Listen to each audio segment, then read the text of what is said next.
Salut à tous, c'est Bismart, on est reparti. Une nouvelle heure de débat autour de l'actualité économique. Alors, du jour, sachant qu'on va être dans une position un peu comme la dernière fois. C'est-à-dire qu'au moment où je parle, vous en savez plus sur un sujet qui est un sujet important, c'est la mobilisation contre les retraites, que moi-même, puisque on vous l'a dit très régulièrement, on enregistre à l'heure du déjeuner.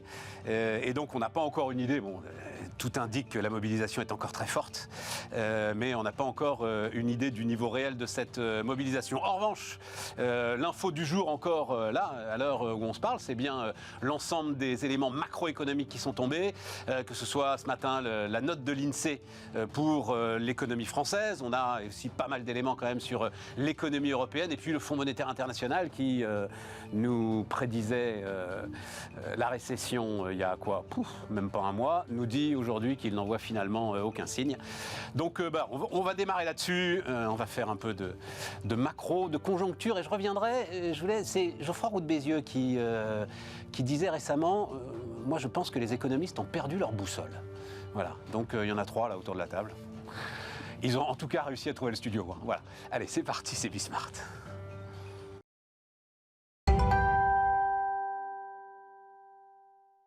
Donc, autour de la table, Flavien Neuvy. Salut Flavien. Bonjour. Ravi de te retrouver autour de cette table. Donc, économiste et maire de, on dit Sébaza, Sébazat. Sébaza. Absolument, dans le Puy-de-Dôme. Dans le Puy-de-Dôme. Clermont-Ferrand. À côté de Clermont-Ferrand, supporter de la SSE. Ah oui, ça c'est... Association sportive de Saint-Étienne. Vrai supporter des Verts depuis toujours. Et on souffre en ce moment, les supporters des Verts. C'est très très dur. Qu'est-ce que tu souffres? Oui, c'est dur. Les grands clubs ne meurent jamais, dit-on. Oui, Voilà. Mais enfin là, quand même, c'est compliqué. Là, ça devient très très compliqué. Massage cardiaque. Clément Henrat. Salut Clément. Salut, prof à Sciences Po et à la Sorbonne. Et ancien lyonnais. Bon. J'ai habité 19 ans à Lyon. Ouais, mais est-ce que tu y es né ou tu y es pas né? Ah oui, mais moi, jusqu'à mes 19 ans, j'habitais Lyon. Bah donc t'es pas ancien lyonnais, t'es lyonnais. Je suis non, je suis un pur parisien. Non, t'es un pur administrativement, voilà. Bon, voilà, je dis d'un mot à ceux qui ne suivent pas ça, mais c'est sans doute une des rivalités les plus intenses du football français. Voilà.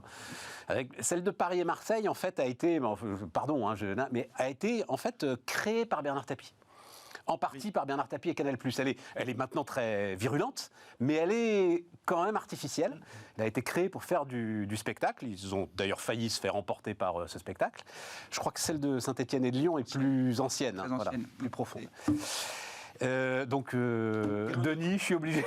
Terrain neutre, grenoblois, donc terrain neutre entre Lyon et Saint-Étienne, mais enfin plutôt Saint-Étienne. La région Rhône-Alpes bien représentée. Ah oui, dis donc. J'aurais dû amener Grégoire, lui-même grenoblois, là, Grégoire Favet, pour animer ce truc. Bon, les gars, faudra qu'on discute un jour de ton engagement quand même. Alors, je sais pas si on aura le temps là, Flavien, mais c'est combien d'habitants Bientôt 10 000 là. On est en train de faire le recensement, donc 10 000 je pense, à peu près. On est à 9 000 officiellement, mais on est en pleine croissance démographique. Donc j'attends le résultat du recensement avec une certaine impatience. Pleine croissance démographique du fait de... d'un lancement d'un grand programme de logement par mon prédécesseur, une zone d'aménagement concerté, 1000 logements. Donc ça fait à peu près 3000 personnes, on était 7500 il y a 10 ans, donc là je pense qu'on est à peu près 10 000. Donc ça pose plein de questions en termes d'accueil des enfants, etc. Passionnante, avec les équipements qui vont avec, etc. Oui, voilà, c'est ça. Alors c'est plus sympa à gérer que certains de mes collègues maires qui, eux, gèrent plutôt des fermetures de classes, d'écoles, parce qu'ils perdent de la population. Mais ça pose quand même pas mal de défis, quoi, tout simplement, en termes d'investissement et d'infrastructures. Dans ce cas-là, j'ai juste une question... parce que moi-même, alors en banlieue parisienne, moi j'habite à Clamart, et là, le programme est colossal de ce qui a été fait par le maire. Il doit y avoir 5 ou 6 000 logements. Voilà. Est-ce que dans ce cas-là, c'est d'abord les infrastructures et on regarde ensuite ce qu'on peut faire, ou en fait, les maires lancent le programme de construction et les infrastructures et l'ensemble des équipements nécessaires courent derrière? En fait, quand mon prédécesseur avait lancé ce programme, j'étais dans l'opposition, j'étais son opposant à l'époque, et j'avais pointé du doigt le fait que 3000 habitants de plus, augmenter la population de 40% en l'espace de 10 ans, c'était risqué pour la ville, sur le plan financier, mais surtout sur les infrastructures. Donc quand j'ai été élu en 2014 pour la première fois, là c'est mon deuxième mandat, on a lancé un peu en catastrophe la construction de 6 classes supplémentaires. Voilà, c'est ça. Pour accueillir les enfants. On gère les priorités en fait. Ouais. Donc c'est d'abord les compétences obligatoires, donc l'école, puis après ce sera plus tard les infrastructures sportives, mais ça, on ne peut pas tout faire en même temps parce que l'argent ne tombe pas du ciel, il n'y a pas le quoi qu'il en coûte au niveau local, et donc on gère les priorités. Et alors, Robin Rivaton, qui était autre autre économiste, un spécialiste de l'immobilier qui était avec moi la semaine dernière. Lui, il dit, alors, il y a toujours un problème, on dit un maire qui construit est un maire battu, etc. et tout. Mais depuis qu'il n'y a plus aucun lien, en gros, entre l'immobilier et les finances de la commune, c'est ça, hein, peu ou prou Flavien, on a cassé quelque chose et pour lui, il prédit une catastrophe en termes de construction, justement à cause de cette cassure. Oui, aujourd'hui, ce qu'il faut bien comprendre, c'est que quand un maire lance un programme de construction, il se met quasiment tous les riverains à dos et même l'ensemble de sa population. Là, j'ai eu l'exemple d'une maison qui a été rachetée, une maison individuelle avec un bout de jardin qui ne payait pas de mine comme ça, mais qui a été rachetée par un constructeur de maisons individuelles, un promoteur, on va dire ça, un petit promoteur local. Il rase la maison, il fait 12 logements. La pétition des riverains, c'est scandaleux, recours, etc. On se met tout le monde à dos. Et avant, on pouvait avoir la taxe d'habitation qui rentrait. On avait des ressources financières supplémentaires. Aujourd'hui, c'est vrai qu'on a cassé ce lien. Et honnêtement, un maire qui construit, ça n'est que, passez-moi l'expression, je vais être un peu grossier, que des emmerdements, en fait. Voilà, c'est ça la réalité. Donc bon, voilà, c'est comme ça. Tu peux même pas aller dire à tes administrés, mais écoutez, c'est on a le foncier bâti. On a le foncier bâti qui arrive, mais ça reste assez faible en réalité. Enfin, assez faible, ça n'est qu'une partie de ce qu'on touchait auparavant. Et donc, oui, aujourd'hui, construire, il faut vraiment le vouloir. C'est pas facile. Intéressant, hein. Ouais, non, parce que c'est... Et on manque de logements en France. Alors oui. Bah, lui, il estime notamment en gros les besoins, mais alors c'est notamment en Ile-de-France, quoi. C'est 1 million de logements les besoins. C'est phénoménal. Et on aggrave la chose, alors, je suis intarissable sur le sujet, avec cette fameuse loi climat et résilience où on organise avec le zéro artificialisation nette d'ici 2050. L'objectif, c'est de réduire de 50% d'ici 2030 tout ce qui a été artificialisé au cours de ces dernières années. On organise en France la pénurie de foncier. Donc il n'y a plus de zones à construire, il n'y a plus de zones non plus pour les entreprises. Aujourd'hui, dans les grandes métropoles, si vous avez une entreprise qui arrive en disant j'ai besoin de 8 hectares pour faire un bâtiment, une usine, un machin, mais il n'y a quasiment plus de foncier. Donc on organise la pénurie de foncier dans un pays qui est vide. Enfin, c'est quand même assez extraordinaire quand même. Et on va rajouter la rénovation énergétique des bâtiments, où tu vas sortir du marché locatif. Je ne sais pas si c'est une bonne chose, mais tu vas sortir du marché locatif des centaines de milliers de logements. C'est ça. C'est pas sûr que ça aille au bout, ce truc-là. Je sais pas comment ils vont s'en sortir, mais... C'est ce que dit tout le monde. J'en parlais hier, je le dis très très vite. Non, il se trouve que j'ai reçu une... pardon, ceux qui me regardaient hier, je vais aller très vite. J'ai reçu une lettre très intéressante d'un gars qui est syndic bénévole, donc de son immeuble et de 2-3 immeubles autour, et qui me racontait comment, en fait, chacun des habitants de l'immeuble dit mais de toute façon on va rien faire parce qu'ils vont reculer, c'est infaisable. Et donc comment collectivement en fait lui qui se dit mais il faut s'y mettre les gars parce que sinon ça va nous rattraper, il était en fait totalement désarmé par les propriétaires, y compris d'ailleurs propriétaires bailleurs, investisseurs, etc. et tout, investisseurs locatifs, qui disent non on va rien faire, c'est trop gros, ils oseront pas.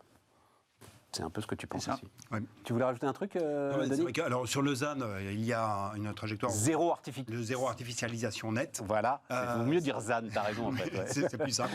ZAD, justement. Ouais. Mais je crois qu'il y a un processus de réécriture, parce qu'effectivement, il y a eu des impasses qui apparaissent très nettes. C'est effectivement cette concurrence sur l'usage du foncier entre un usage d'entreprise, un usage d'immobilier. Et puis, il y a aussi sur cette histoire de transition énergétique, quand on fait les efforts d'investissement pour l'amélioration de l'habitat. En réalité, on va améliorer d'une note dans le DPE, c'est-à-dire qu'on va passer d'un bâtiment qui est noté F, catégorie F, à un bâtiment il va être noté E. Il y a très peu de très fortes améliorations qui te fait passer un logement d'une catégorie F à une catégorie A ou B. Et donc, il faut une rénovation, ce qui s'appelle une rénovation globale à ce moment-là. Exactement. Tu risques d'avoir des successions en fait de rénovations qui peuvent intervenir si on a véritablement ce phénomène de toute façon à la fin de rationnement sur le marché et de formation. Mais bien sûr. Alors là aussi, je vous renvoie vers une autre interview qu'on a fait il y a 15 jours avec l'entrepreneur Benoît Dulac qui, en fait, je le dis comme ça rapidement, mais sort de ce marché parce qu'il n'en peut plus. C'est-à-dire des règlements en plus qui changent quasiment toutes les 3 semaines sur la rénovation énergétique des bâtiments, sachant, petit exemple qu'il nous donnait, donc tout le problème du gouvernement quand même, c'est qu'il est face à une série d'entreprises qui travaillent mal, voilà, on va le dire comme ça, et il y a énormément de margoulins sur ce travail de la rénovation énergétique des bâtiments. Et donc du jour au lendemain, le gouvernement dit, bon finalement ma prime rénov, on ne subventionnera plus l'isolation des combles. Mais les boîtes régulières qui faisaient l'isolation des combles, on leur demande de se retourner en un trimestre pour devenir spécialiste de l'isolation du sous-sol ou installateur de pompage. Mais c'est impossible. La boîte, elle calanche. Non, c'est vraiment des trucs. Alors lui, il est vraiment sur rénovation globale, donc ça va. Mais Voilà, on est dans cette situation-là sur des enjeux qui sont des enjeux quand même très très On va parler importants. des pénuries. Des composants, oui, ça peut être quand même... Et la première des pénuries sur ce sujet étant la pénurie de personnel, de toute façon. Voilà. Oui, tout à fait. Mais c'est bien ce qui arrive du côté de ces entreprises.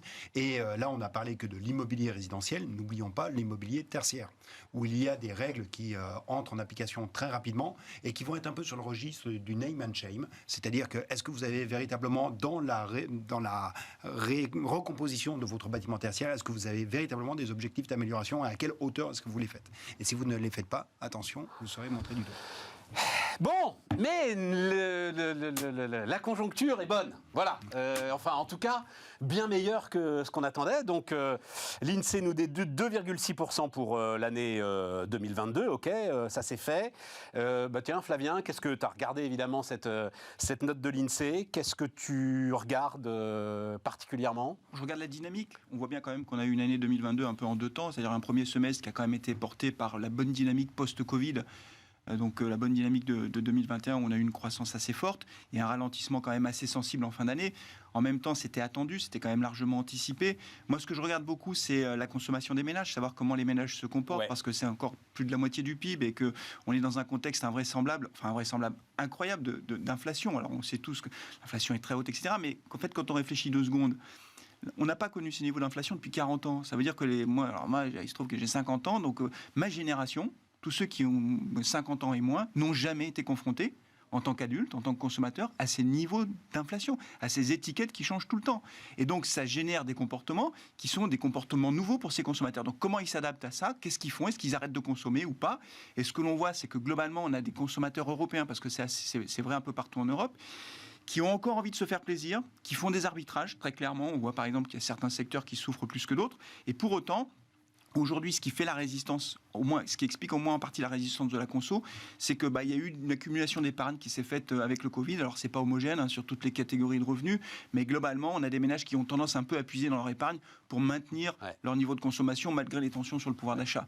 Donc plutôt une résistance qui était attendue, mais qui est plutôt encourageante en ce début d'année. On est loin du scénario de récession qu'évoquait le FMI ou d'autres acteurs internationaux. Elles ont pu puiser dans leur épargne parce que l'État a payé les factures quand même. Ah bah oui, le quoi qu'il en coûte est passé par là. Oui, non, mais même le deuxième, quoi. Le quoi qu'il en coûte énergétique. Bien sûr.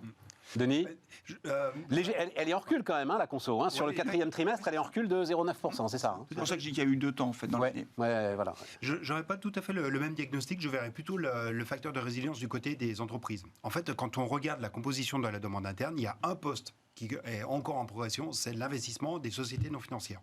Et ce, de manière assez nette. En revanche, la consommation des ménages, elle est revenue exactement ou à 0,1 point près à son niveau de fin 2019. Donc on a bien eu cette... C'est quand même pas mal vu le niveau d'inflation, il a raison Flavien. Oui, tu vois, tu pouvais t'attendre à quelque chose de beaucoup plus... Mais quand tu regardes par rapport à 2019, tu as quand même une petite progression du pouvoir d'achat, du revenu des ménages qui est intervenu en écart en 2019, pas en 2022, où là on a effectivement un recul. Et en fait, du point de vue de l'épargne, on a un phénomène qui est très particulier. C'est vrai que les économistes ont tendance à dire que quand il y a une accélération des prix, eh bien j'ai intérêt à dépenser aujourd'hui pour acheter ce qui me coûterait plus cher demain. Or, la hausse des prix, elle est très concentrée sur 2 domaines, l'énergie et l'alimentation, qui se prêtent assez peu au stockage. Et donc, on peut mettre ces 50 kilos de pâtes. Oui, c'est ça, on va acheter des boîtes de raviolis. Ça atteint ses limites. Et résultat, on a plutôt un comportement qui va à rebours, plutôt un comportement de renforcement de l'épargne, parce qu'il y a un sentiment de perte de son niveau de vie futur. Il y a une érosion de la valeur de la monnaie, parce que la valeur du patrimoine s'érode. Et donc, il y a plutôt, me semble-t-il, un renforcement de l'effort d'épargne sur la période actuelle. Mais là, moi, je suis d'accord avec Flavien. Je pense, et pour en parler dans les entreprises, c'est marrant. Alors maintenant, mais à un moment, les acheteurs se disaient, on sait plus passer 3 hausses de prix dans l'année, c'est pas possible. Il faut qu'on rappelle des mecs qui savaient faire parce qu'on sait plus faire. Et je sais pas si on regarde cette inflation un peu, je crois encore, nous consommateurs, avec les lapins, je ne sais plus quelle est l'expression, les lapins pris dans les phares. Ouais. C'est-à-dire qu'on la regarde, on ne sait pas trop ce qu'on doit changer, où changer, comment changer. Tu as vu des comportements d'épargne sur le livret A, sur des choses comme ça, mais qui sont marginales. Je ne sais pas si on intellectualise autant que tu le fais toi. Alors, sans l'intellectualiser... Parce qu'on ne sait plus faire, en fait. J'ai quand même l'impression qu'il y a une très forte adaptation, que l'effet prix fonctionne encore. Parce que là encore, donc énergie, alimentation, c'est le principal véhicule de l'inflation. Et quand tu regardes la décomposition de la consommation des ménages, ce sont ces deux postes-là qui ont le plus reculé. Effectivement, il y a toujours la consommation plaisir, la consommation de services marchands, par exemple, qui peut revenir, un peu de restauration. Mais quand tu regardes l'alimentation, le niveau fin 2022 par rapport à fin 2021, c'est moins 7,5%. L'énergie, c'est moins 14,6%. Alors, ok, il y a les effets de sobriété qui sont intervenus, il y a eu la météo qui a pu jouer, mais c'est vraiment l'effet prix qui a joué. C'est sur les postes où tu as la plus forte inflation que tu as le plus fort recul qui intervient. Et ça noie un petit peu les autres comportements de consommation. Ouais, mais tu n'achètes pas de voiture en te disant que la voiture sera plus chère, tu vois, même pas de voiture d'occasion, même le marché de l'occasion d'ailleurs recule. Ouais, ce qu'on aurait pu craindre avec cette inflation très élevée en fait quand même, c'est qu'on ait un arrêt de la conso. On est quand même dans un pays où le taux d'équipement des ménages en biens est très élevé en fait. Ouais. Donc on est sur des marchés de renouvellement. Si on sort de l'alimentaire, si on sort de l'énergie, ceux qui achètent des meubles, un canapé, ils ont déjà un canapé à la maison. Ouais. Ceux qui achètent une voiture, ils ont déjà une voiture. Donc on aurait pu s'attendre à un arrêt brutal de la consommation. C'est pas ce qu'on observe. Il y a un ralentissement et on le voit en fin d'année, c'est très clair. Mais je trouve quand même que compte tenu du contexte, finalement on a une conso qui résiste pas trop mal et qui éloigne quand même le spectre de récession, y compris d'ailleurs en Allemagne, puisqu'il faut quand même surveiller l'Allemagne de près. Clément, je ne sais pas si tu as eu le temps, toi, de regarder le mec de l'INSEE. Je disais à l'instant, moi, je fais partie de ceux qui, effectivement, pensaient que la croissance serait quand même relativement soutenue. Et j'adhère, par exemple, totalement désolé de le citer, à une dernière lettre du Cercle des économistes, notamment de Patrick Artus. Mais pourquoi, désolé de le citer, on l'aime beaucoup. Tu dis, attention, tu veux rentrer au Cercle des économistes, c'est pour ça que tu les cites et que tu glisses les éléments de langage. Donc, comme je suis accusé... Il y en a que je préfère à d'autres. Patrick Artus, j'ai aucun problème avec Patrick Artus. Il y en a d'autres, c'est plus compliqué. C'était une note de Patrick Artus qui disait que globalement, sur les facteurs de croissance, 2022, fin 2022, 2023, etc., aucun élément laisse vraiment penser qu'il pourrait y avoir une détérioration de la croissance. Tu disais à l'instant, il y a eu quand même une très très forte intervention de l'État sur 2022. Bah oui, le soutien aux ménages et quand même aux entreprises également sur 2022 reste fort. Il y a eu quand même des augmentations de salaires qui sont passées, donc peut-être que ça explique aussi pourquoi une partie de la consommation s'est pas effondrée. La politique budgétaire, donc également la politique monétaire reste accommodante. Ça fera peut-être le lien avec ce qu'on dira après. Globalement, absolument. Et puis même tout ce qui est guerre en Ukraine et tout le choc que ça peut provoquer, finalement, ça ne se traduit pas suffisamment en termes négatifs pour que ça impacte la croissance, en tout cas de court terme. Donc, dans ces différents facteurs, effectivement, rien ne pouvait laisser vraiment penser qu'il y aurait un effondrement de la croissance, au sens où la croissance du quatrième trimestre viendrait casser l'acquis de croissance des précédents. C'est ça que je veux dire. Sur le chiffre précis qui a été sorti ce matin par l'INSEE, n'oublions quand même pas une composante qui est très forte et qui est en lien justement avec la dynamique de la demande interne.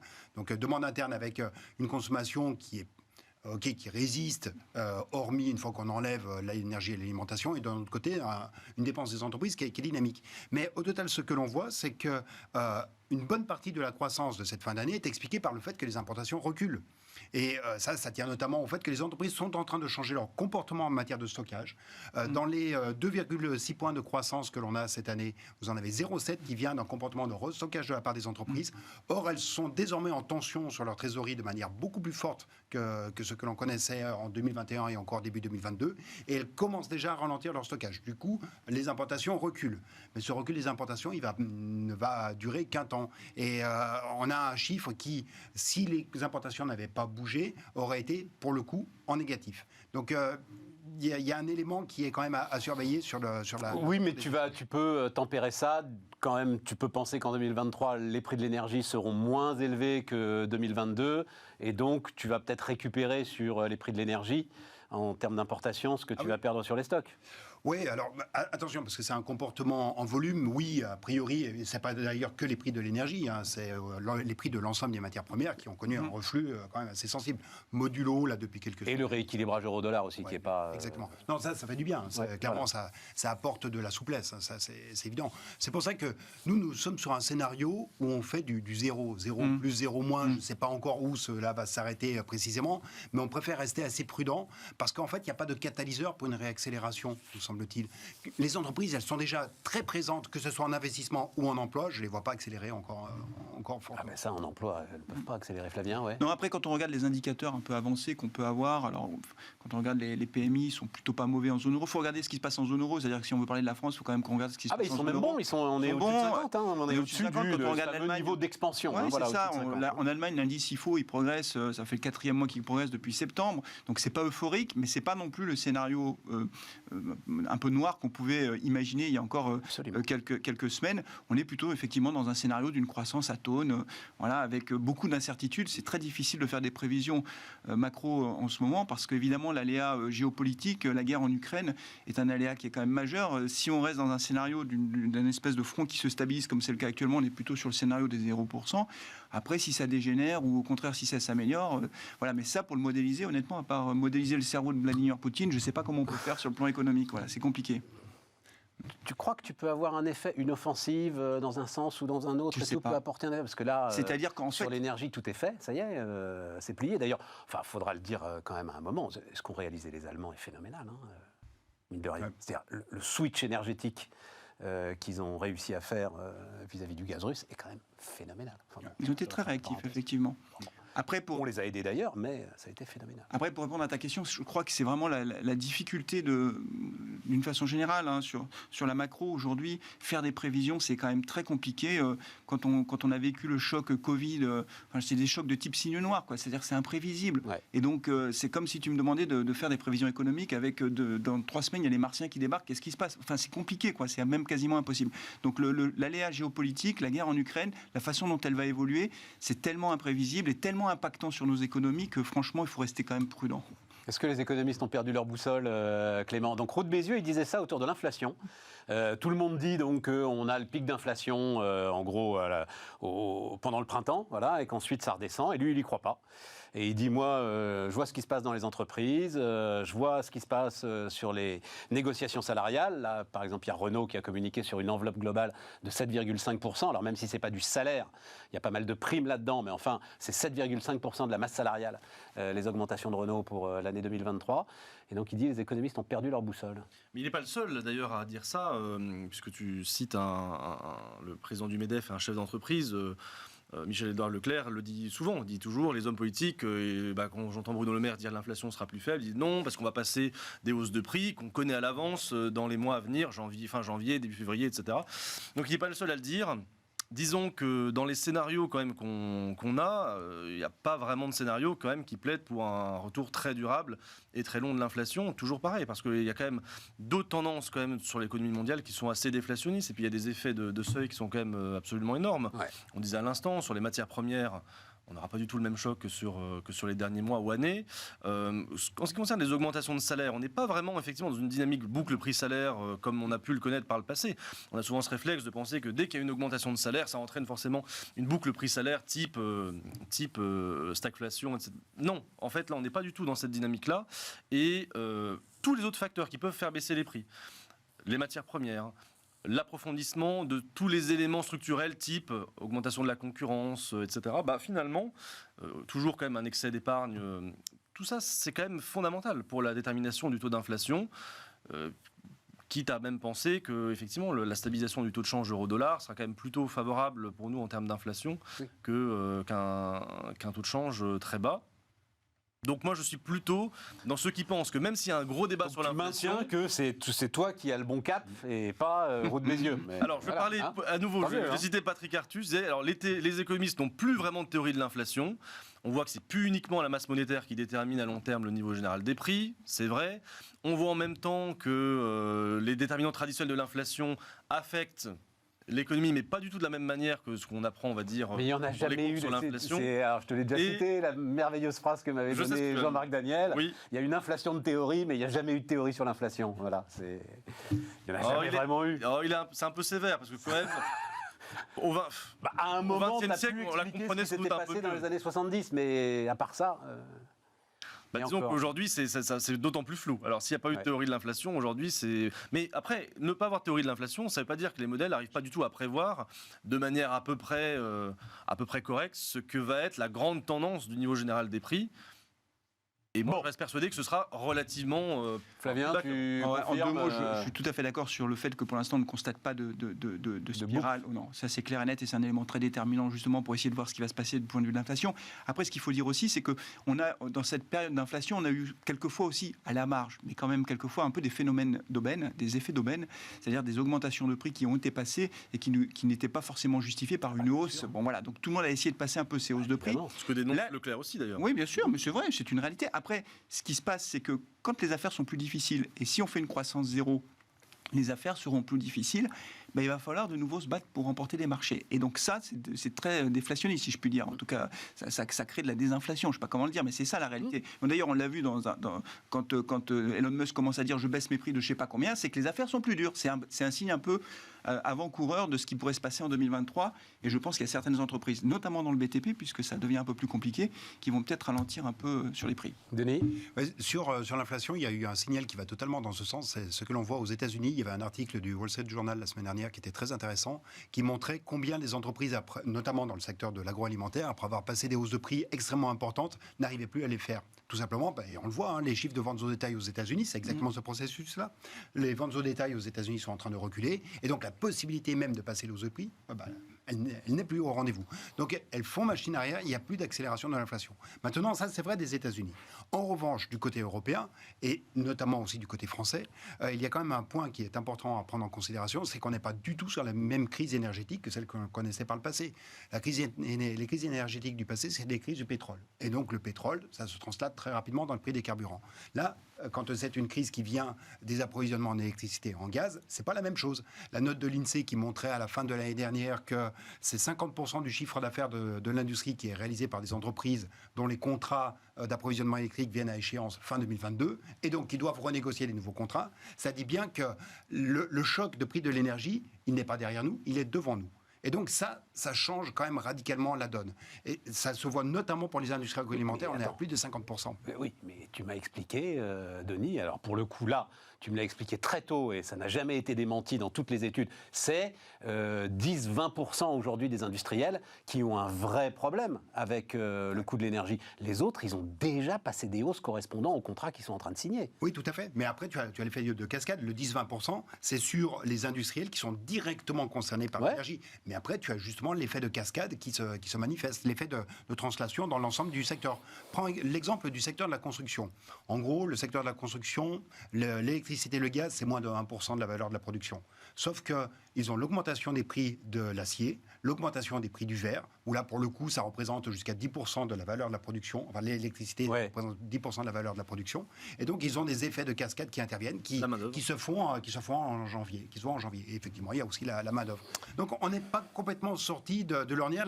Disons que le choc de l'inflation, il a été suffisamment ample et suffisamment durable pour qu'il enclenche des effets de second tour qui ne soient pas que des effets qui viennent de l'inflation, mais que tu aies des diffusions dans le corps de...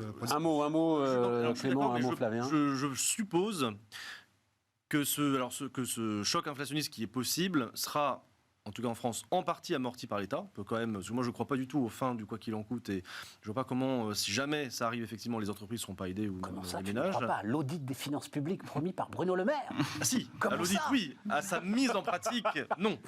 Voilà. Et c'est vrai que voilà, entre ça et le fait que les entreprises vont être de toute façon forcées pour un certain nombre d'entre elles de taper dans leurs marges, qu'est-ce qui restera vraiment de l'inflation si l'État met le paquet et qu'en plus les entreprises baissent leurs marges? Franchement, sur la traduction dans les hausses de prix, ce sera peut-être plus, en tout cas, ce sera possible, mais est-ce qu'elle sera vraiment aussi forte que ce qu'on peut dire, comme je vous ai entendu, d'inflation à 6-7% en 2023, ça me paraît difficile. Flavien? Ouais, peut-être un dernier mot, c'est qu'on va commencer à voir les effets du resserrement monétaire, de la politique de la Banque centrale qui augmente ses taux. On sait très bien qu'il y a quand même un peu de temps entre le moment où on commence le cycle de hausse de taux et le moment où ça produit ses effets sur l'économie réelle. Là, je pense qu'on va y être sur le premier semestre 2023. Donc ça va aussi calmer un peu tout ça. On va en dire un mot justement dans un instant.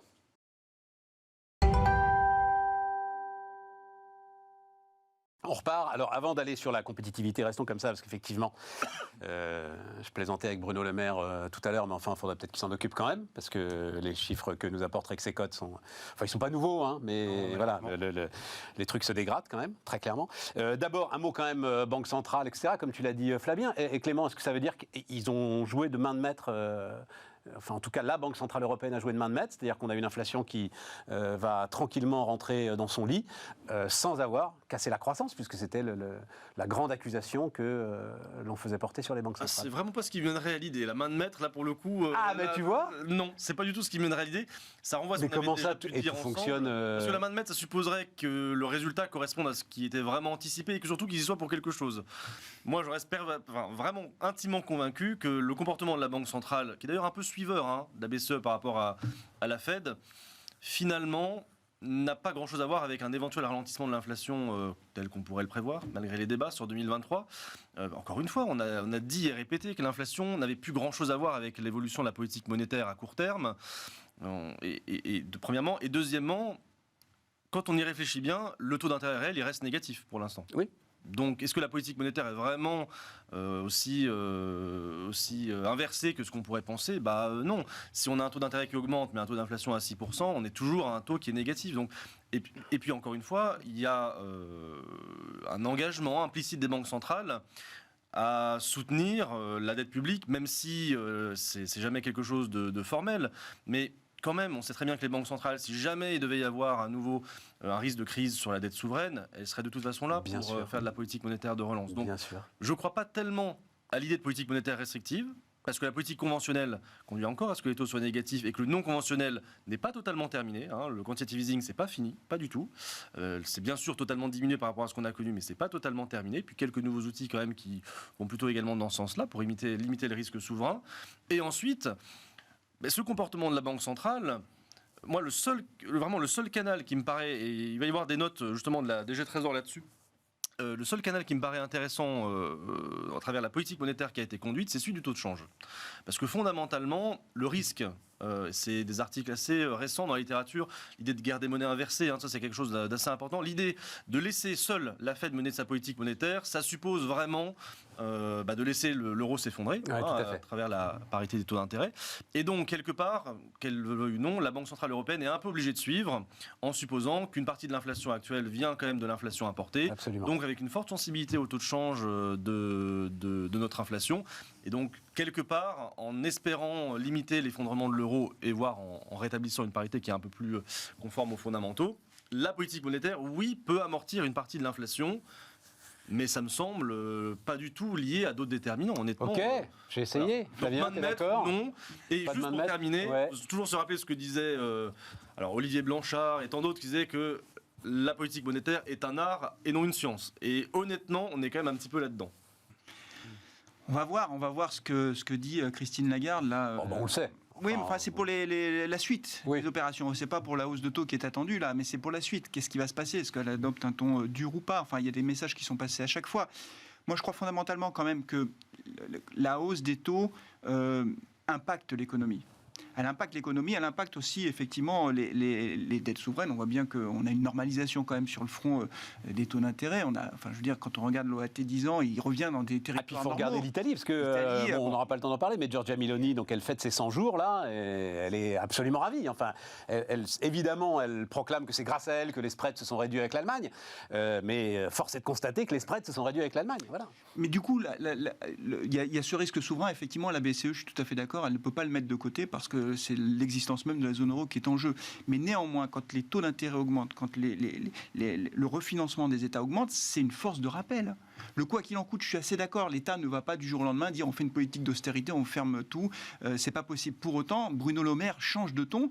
Parce que simplement, la dette, elle coûte plus cher à refinancer aujourd'hui. C'est ça la réalité. Il est obligé de faire plus attention. Et les acteurs économiques privés, quand ils veulent lever des fonds pour investir, c'est plus tout à fait la même chose. Quand un particulier veut faire un emprunt pour acheter une maison, un appartement, il paye plus cher. Et donc, son pouvoir d'achat immobilier, sa capacité d'emprunt, elle diminue. Donc, tout ça, c'est quand même à ralentir. J'ai vu ce matin passer un spécialiste immobilier là, sur Twitter qui disait qu'il voyait les premières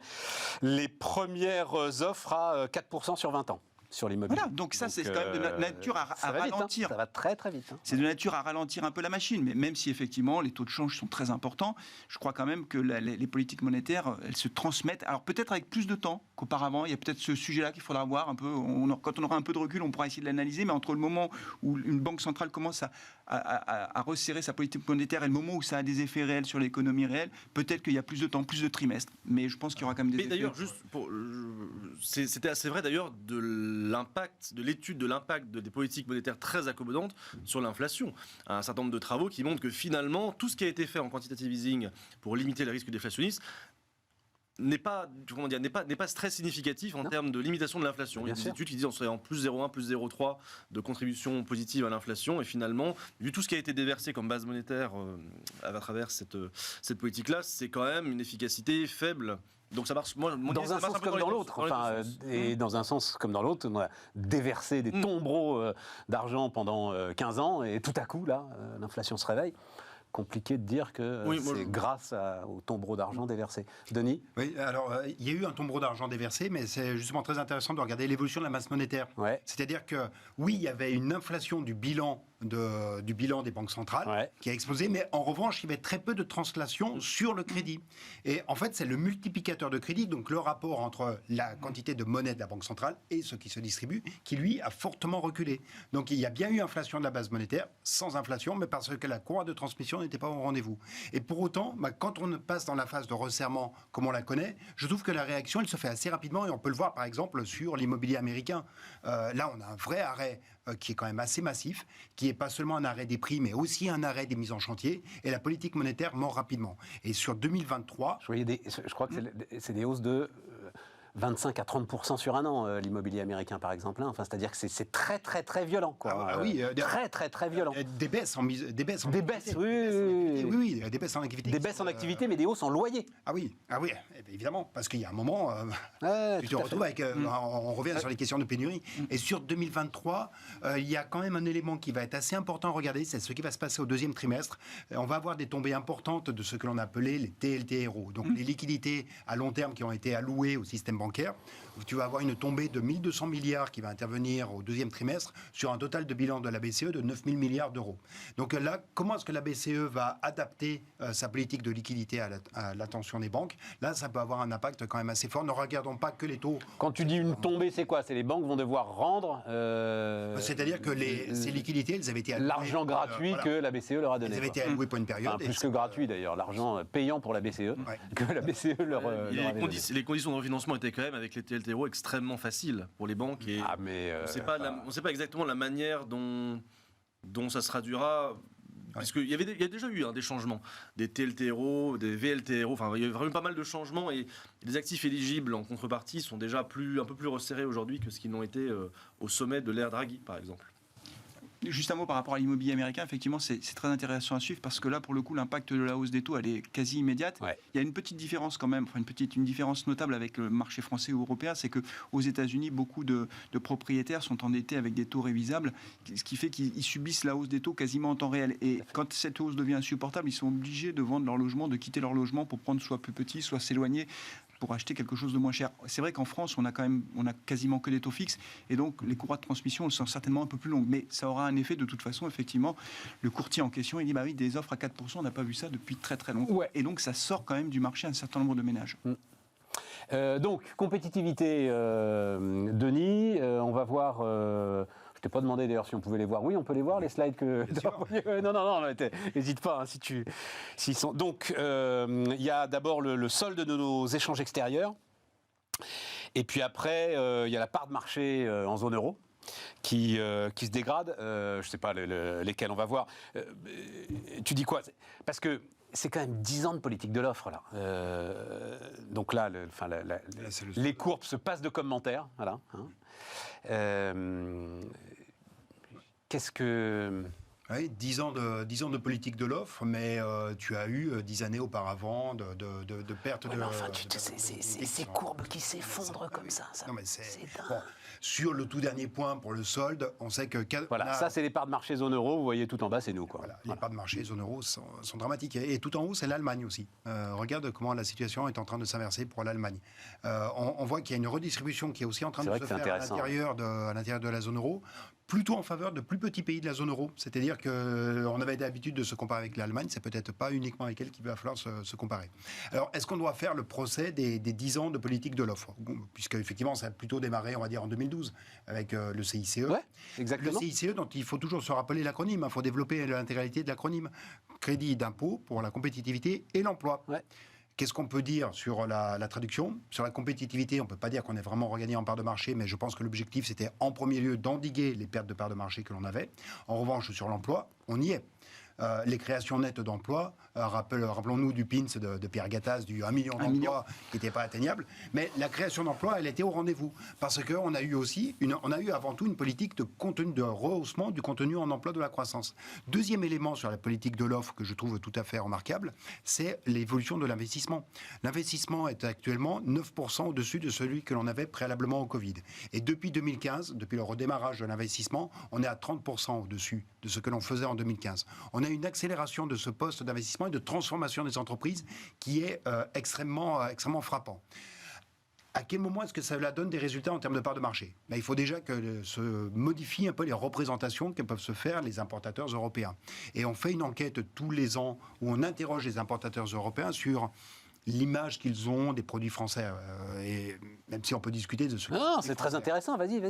Et sur l'image, eh bien, on voit que pendant toute cette période de perte de compétitivité, de recul de part de marché extrêmement forte, sur l'image, on se rend compte que il n'y a plus de dégradation, c'est-à-dire que l'appréciation de la qualité des produits français, certes, on n'est pas au premier rang, mais alors qu'on avait plutôt tendance à s'éroder, eh bien, on est plutôt en train de se stabiliser sur les services associés aux produits, ça ne se dégrade plus, et d'une manière générale, l'appréciation de la compétitivité au prix, enfin des éléments en dehors du prix, sont un peu meilleurs que ce que l'on a connu par le passé. Et j'ajoute, alors là, tu as bien compris que je veux essayer de remplir... Donc tu dis, on a mangé notre pain noir, quoi, en fait. Vas-y, t'allais ajouter un truc. Vas-y, Denis. Quand on se compare à l'ensemble des autres pays de la zone euro, alors là, uniquement depuis 2019, ce qui s'est passé en post-Covid, quand tu prends l'évolution des coûts salariaux, l'évolution de la fiscalité de production, l'évolution des prix des consommations intermédiaires, donc ce qui va entrer dans la formation de ton coût, tous les éléments de ton coût, ont connu plutôt une dérive un peu moindre que celle que tu vois dans les autres pays de la zone euro, quand tu prends l'ensemble de ces dimensions de coûts. Donc, à quel moment est-ce que cela se traduit dans ta capacité à faire moins de prix et donc de regagner un peu de part de marché? Parce que là où le bas blesse, c'est toujours sur le niveau des prix. Tu connais l'aphorisme, pour rester toujours dans la citation du même personne, l'aphorisme de Patrick Artus, qui consiste à dire les produits espagnols au prix allemand, pour désigner les produits français. On est quand même un peu mieux en qualité qu'en Espagne. Et sur les évolutions de prix, on peut être un petit peu mieux parce que nos déterminants de coûts, depuis quelques temps, sont moins dégradés que cela n'est le cas pour l'Europe. Mais on se compare à l'Europe. Est-ce que désormais, avec l'IRA, avec tout ce qui se passe du côté américain, avec tous les enjeux de réinstallation de capacité de production, notamment aux États-Unis, est-ce que désormais, il ne va pas falloir aussi élargir la fenêtre de la compétitivité, regarder aussi notre position relativement aux États-Unis? Regardons déjà la zone euro. Non, c'est vrai que je n'avais pas vu la courbe allemande, elle est spectaculaire. Ah oui, depuis 2015, le Dieselgate, notamment, on ne peut pas l'imputer uniquement au Dieselgate, mais il y a une coïncidence en termes de timing. Alors, Dieselgate, c'est plutôt de 2017, ils ont point haut en 2017. 2015. Mais... Le scandale 2015. Et alors, si jamais ils ont des problèmes avec la Chine, dans les parts de marché mondiales, ils risquent quand même d'avoir également quelques soucis, les Allemands. Tout à fait. Flavien, politique de l'offre. Moi, on parle beaucoup. Il nous rassure un peu, Denis, quand même. Bon. On parle beaucoup de la compétitivité prix, en quelque sorte. Quelle est notre capacité à produire des produits à haute valeur ajoutée, à les exporter un peu dans le monde, et ça dépend de notre base de coûts, les impôts de production, etc. Moi, ce qui me frappe, c'est qu'on ne parle pas souvent de ce qui fait le reste de la compétitivité d'un pays. Et je crois que de ce point de vue-là, la France, sur ces 20 dernières années, s'est effondrée. C'est-à-dire que je vais prendre un exemple tout simple, c'est notre complexité administrative. Alors là, je reprends un peu ma casquette d'élu local. Vas-y, je t'en prie. On marche sur la tête. Je vais prendre un exemple. Le groupe Le Duf qui est bien connu, très puissant. Boulangerie industrielle. Voilà, 2 milliards de chiffre d'affaires à peu près, je crois, très présent aux États-Unis, a un projet d'usine en Bretagne, justement pour exporter ses viennoiseries, etc., un peu partout dans le monde. Ils ont commencé leur projet aux États-Unis d'ailleurs, aux États-Unis. notamment. Et voilà, c'est typiquement, ça c'est bien ça, on produit chez nous et on exporte. Ils ont commencé leur projet de mémoire en 2017. Je ne sais pas si, à un moment donné, ils voulaient l'abandonner parce qu'il y avait trop de recours sur le permis. Non, c'est fini. C'est abandonné. Ah oui, c'est abandonné. Voilà, donc aujourd'hui, il va aller la faire aux États-Unis. Un industriel qui veut installer une usine en France, mais c'est impossible en fait. Et il prenait 20 hectares, hein. Il ne demandait pas 1000 hectares. 20 hectares pour faire une usine, 500 emplois. ZAD, machin, recours, etc. Et puis il est chez lui, c'est un groupe breton en Bretagne, c'est un truc de fou. C'est pas le CAC 40 ou je sais pas quoi, entreprise familiale. Donc en fait, aujourd'hui, on a une lourdeur administrative qui fait que déposer un permis de construire une usine, un site de production, c'est devenu mission impossible en France. Donc il ne faut pas être étonné que les courbes, on n'arrive pas à les redresser malgré tous les efforts qui sont faits. C'est, à mon avis, une des raisons, pas la seule, mais en tout cas, c'est une raison majeure. Hein, et c'est pas prêt de s'améliorer, ça. Tu sais, le DUF, parce que tu dis 2 milliards de chiffre d'affaires, mais c'est 4 milliards de produits, en fait. C'est-à-dire, c'était un chef d'entreprise qui m'avait dit ça un jour, qui vendait c'était à l'époque du logiciel sur étagère, des petits logiciels à 20 €. Je lui rends hommage, puisqu'il nous a quittés, c'est Bruno Vandrib, et qui me disait, non mais Stéphane, attends, il faut les vendre. Un par un, c'est-à-dire, tu vois, il les comptait un par un. 4 milliards de produits, quand même, tu vois. Voilà. Moi, ça me fascine. Et donc, une expertise, notamment dans la boulangerie surgelée. Et donc, l'idée, effectivement, le marché américain en demande énormément. Et l'idée, effectivement, c'était de faire, et c'était compétitif, de faire une usine en Bretagne et de foutre les trucs sur le bateau. Ça fonctionne. Eh ben non, ça fonctionne pas. En plus, les subventions américaines débarquent là-dessus, mais en fait, ils voulaient le faire. Ben non, tant pis, il va aller la faire aux États-Unis. Le projet, c'était 2017, donc on était typiquement dans les conséquences de toutes les mesures qui ont pu être prises, justement pour essayer de redresser un peu nos exportations. Et pour le coup, également aussi le différentiel, le coût de l'énergie. Parce qu'effectivement, il y a des subventions, mais il y a quand même aussi un prix de l'énergie qui n'a pas tout à fait la même dynamique des deux côtés de l'Atlantique. Cela dit, je ne sais pas si tu le connais, Louis Leduf. Tu l'as déjà croisé, Louis Leduf? Ça fait partie, c'est ce truc qui me fascine avec les entrepreneurs, avec les chefs d'entreprise, etc. C'est qu'il y a quand même quelque chose d'instinctif. Franchement, Louis Leduf, moi, une fois, parce que je ne le connaissais pas, je l'ai fait venir, on a fait une interview. C'est absolument impossible. Il est capable de se barrer dans tous les sens, de tenir des propos, mais aux limites de la cohérence. Je t'assure, le gars est assez incroyable et assez intenable. Et néanmoins, c'est un chef d'entreprise exceptionnel. Donc, tu vois, voilà, il y a quelque chose, moi j'ai toujours dit, qui relève de la dimension artistique avec certains chefs d'entreprise. Un Schumpeterien parfait, en fait. C'est-à-dire Schumpeter, c'est ça. Oui, être inspiré qui ignore les conséquences de ses actes. Oui, exactement. Voilà, le héros du capitalisme, capable d'instinct grégaire, et en même temps, le risque lover absolu. C'est Schumpeterien. Bon. On a tout dit sur notre compétitivité. Flavien, tu voulais, parce que je me disais, tiens, on va peut-être passer 1 heure sans parler des retraites, et finalement, ça va nous faire du bien, parce qu'on va remettre le couvert demain. Mais tu veux dire, vas-y. Non, mais c'est un peu en lien avec tout ce qu'on a évoqué tout à l'heure, c'est-à-dire que, pas rentrer dans le détail de la réforme, parce que je crois que tout a été dit, tout ça, ça intéresse plus personne, mais je crois que tout a été dit. Non, moi, ce qui m'intéresse chacun beaucoup, a son avis. chacun a son avis. Voilà. Ce qui m'intéresse beaucoup, c'est la bataille de l'opinion pour le gouvernement. Est-ce qu'ils vont la gagner ou la perdre? Et quand on regarde, il y a un baromètre qui est sorti hier soir, c'est Tuluna Harris Interactive qui le sort régulièrement. En fait, on voit que l'opposition à cette réforme ne cesse de grandir dans l'opinion publique. Aujourd'hui, il y a 65% de gens qui sont hostiles à la réforme, 73% des Français qui soutiennent les grèves d'aujourd'hui. Donc, il y a un mouvement massif de rejet de l'opinion. Et quand j'essaie d'analyser en me disant, mais pourquoi au fond? Parce que, en fait, je crois qu'il y a 2 éléments qui ont changé un peu la donne. Le premier élément, c'est que l'histoire qui est racontée, qui est de dire, il faut sauver notre système. Moi, ma génération, je ne sais pas combien il y a eu de réformes depuis 1990, mais j'ai dû l'entendre déjà 5 ou 6 fois. C'est-à-dire que quand on ressort le couvert en disant tous les 2 ans ou tous les 3 ans, il faut sauver le système, au bout d'un moment, les gens, ils n'y croient plus. Et je fais qu'on l'a sauvé. Voilà, et je fais le lien avec ce que dit Laurent Berger. Avec le deuxième point. Le deuxième point, c'est que le quoi qu'il en coûte est passé par là. Si la réforme de retraite, c'est de gagner 15 milliards ou 17 milliards ou je ne sais pas combien, mais les gens aujourd'hui ne croient plus du tout au sujet des finances publiques, c'est open bar. On nous a dit, il ne faut pas dépasser 60% de dette, sinon c'est la fin du 3% de déficit. On est monté à des niveaux stratosphériques, quoi qu'il en coûte, il ne s'est rien passé. Donc les gens ils n'y croient plus en fait. Donc ils disent, débrouillez-vous, trouvez l'argent ailleurs, mais ce n'est pas mon sujet à moi, je ne veux pas travailler plus. Et ça, je ne sais pas comment ils vont sortir de ce truc-là. Moi non plus. Oui, et juste pour rebondir, c'est marrant parce que j'ai un collègue économiste qui me disait exactement la même chose. Il me dit, mais qu'est-ce qu'on vient faire chier les gens pour 10-15 milliards d'euros alors qu'Emmanuel Macron annonce une loi de programmation militaire exceptionnel de 413 milliards d'euros, ce qui veut dire 20 milliards d'euros par an de plus pour le budget de la défense, ce qui est absolument énorme. Je dis finalement... Finalement voilà. Quoi finalement... Ah non, parce que ça, moi je l'ai entendu cet argument-là. C'est ça. Et c'est finalement, il y a de l'argent. Non, ce que je réponds c'est, alors on va peut-être à un moment se souvenir de l'histoire. Non, il va pas me faire dire ce que j'ai pas dit. Non. Et finalement... ils sont en train de remilitariser la Rhénanie. Ah oui, je suis parti là. Non, parce que là c'est 1936 si tu veux. Et donc finalement, on a du mal à faire, prendre conscience aux gens qu'il faut faire la réforme. Parce qu'il y a des secteurs, effectivement, peut-être comme la défense, qui redeviennent prioritaires, et qu'on ne peut pas considérer que tous les secteurs, même la retraite, soient des secteurs où on tolère un déficit de 10-15 milliards d'euros. Voilà. Ça te va mieux? Non, mais c'est un sujet passionnant, mais...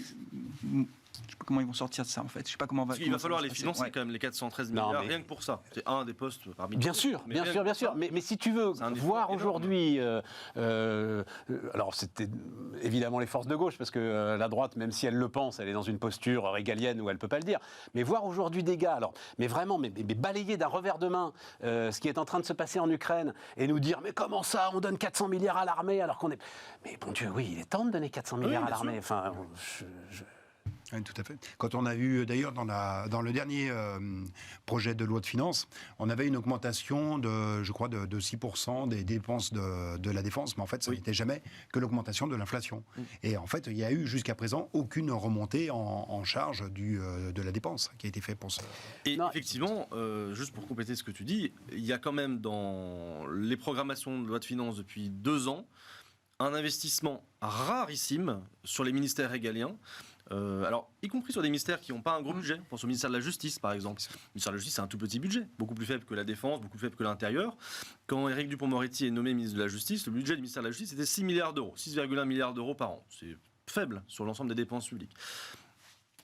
Et réélection d'Emmanuel Macron en 2022, donc 2 ans et demi de Éric Dupond-Moretti, 8,3 milliards d'euros du budget du ministère de la Justice. Sur un budget de 6 milliards, ça fait une hausse de 30%. Bien sûr. Programmation, le budget devrait arriver à 10 milliards d'euros, disons, sur 2024. Donc c'est quand même c'est quand même considérable. Je ne parle même pas de la loi de programmation du ministère de l'Intérieur qui a des hausses tout à fait considérables de budget aussi. Pareil pour la Défense. Donc les budgets des ministères régaliens, ils ont quand même des hausses énormes et qu'on n'a pas connues depuis des années. Le plus spectaculaire, parce qu'effectivement c'est un énorme poste, c'est un budget du ministère de la Défense qui a passé de 49 à plus de 60 milliards d'euros par an. Non, parce que... Il faut le financer. Il m'est arrivé un truc qui est rare, c'est-à-dire que j'écoutais François Ruffin ce matin à la radio sur RTL, et je me disais qu'il avait raison, si tu veux. Faut bien commencer la journée.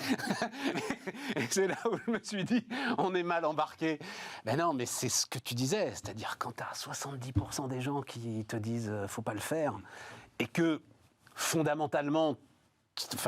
Encore, ça aurait été sa réforme systémique, la première, la réforme à points, un changement, mais vraiment total du système, avec la possibilité là de vraiment changer l'univers des retraites et de garantir quelque chose d'un peu solide pour Clément et les générations qui suivront. Tu te dis, ok, faut tenir. Mais là... Tout ça pour du paramétrique. Paramétrique qui ne tient pas la route en plus. Quand tu le regardes, c'est un équilibre fictif qu'ils nous promettent.